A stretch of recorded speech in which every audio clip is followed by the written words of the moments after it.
Olá, crianças! Vocês lembram da linda história sobre o humilde nascimento de Jesus e sua alegre infância?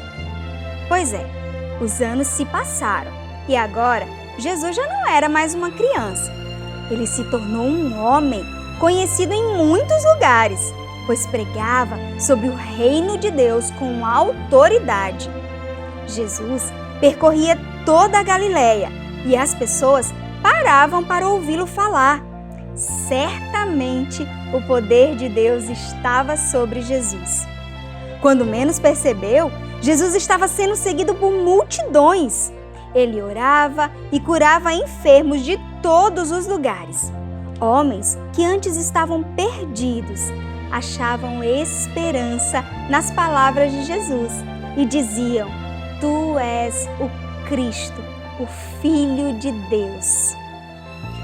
Homens que antes estavam perdidos achavam esperança nas palavras de Jesus e diziam: Tu és o Cristo, o Filho de Deus. Porém, Jesus pedia para que eles falassem baixo, pois sabia que o rei não gostaria de ouvir aquilo.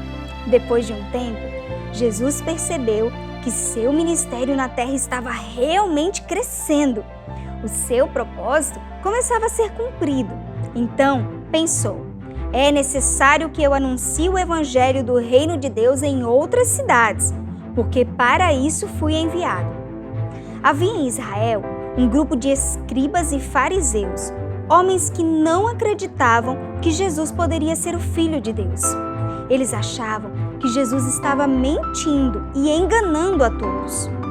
Além disso, se Jesus fosse mesmo Filho de Deus, eles perderiam a autoridade sobre as pessoas, pois todos iriam querer seguir apenas a Jesus.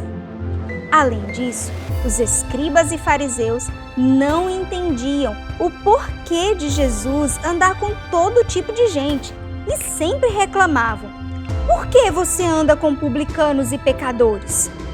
Jesus, porém, lhes respondia: Os saudáveis não precisam de médico, mas sim os doentes. Eu não vim chamar os justos, mas os pecadores ao arrependimento.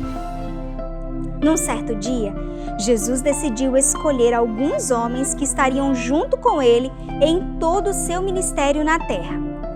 Esses discípulos viajariam ao seu lado, também aprendendo com Jesus e ensinando as pessoas. Não eram homens perfeitos, claro, mas Deus havia muito a ensinar a cada um deles. Os seus nomes eram Pedro, Tiago, João, André, Filipe, Bartolomeu, Mateus, Tomé, outro Tiago, Tadeu, Simão e Judas Iscariotes.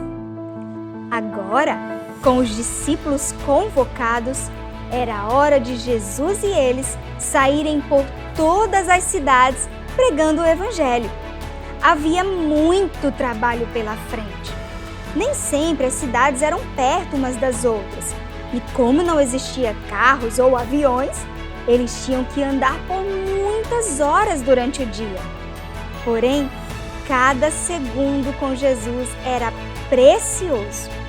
Ele sempre sabia as palavras certas e os ensinava sobre o reino de Deus. Devia ser muito divertido estar perto de Jesus. Aos poucos, novas pessoas passaram a crer em Deus, se arrependiam de seus pecados e seguiam Jesus e os discípulos por onde eles fossem. Era bom ter mais trabalhadores. Não faltaria trabalho para esses novos crentes no Senhor. Afinal, muitas outras pessoas precisavam ouvir o Evangelho. Os discípulos, assim como Jesus, oravam pelos seus seguidores, curavam enfermos. O poder de Deus os cobria durante todo o dia. De todas as palavras muitíssimo abençoadas que saíam da boca de Jesus, uma se destacava: Reino. Jesus veio à terra para dizer a todos os povos que o reino de Deus chegou. Jesus era rei desse reino. O seu domínio estava sendo firmado naquele momento e todos os israelitas poderiam finalmente ver o seu poder. O Pai e o Filho estavam juntos, fazendo uma obra perfeita, com propósitos eternos. O principal propósito de toda a pregação de Jesus era que pessoas fossem salvas por crerem nele e pudessem viver eternamente com Deus. Aos novos convertidos, Jesus afirmava: os seus nomes estão escritos no livro da vida. Uma vez, um homem muito importante perguntou a Jesus: Bom mestre, o que preciso fazer para herdar a vida eterna? Jesus respondeu: Amarás o Senhor teu Deus de todo o coração, de toda a tua alma, de todas as tuas forças e com todo o teu entendimento. E amarás o teu próximo como a ti mesmo. Jesus era o Filho de Deus e falava sobre o reino de Deus todos os dias. Os israelitas estavam vendo com seus próprios olhos tudo aquilo que eles desejaram durante tantos anos, o Salvador. E você, já se tornou um discípulo de Jesus? Depois de escolher seus discípulos, Jesus fez muitas coisas especiais por onde caminhou. Você quer saber o que tanto ele fez? Bem, essa parte da história descobriremos no próximo vídeo. Até lá!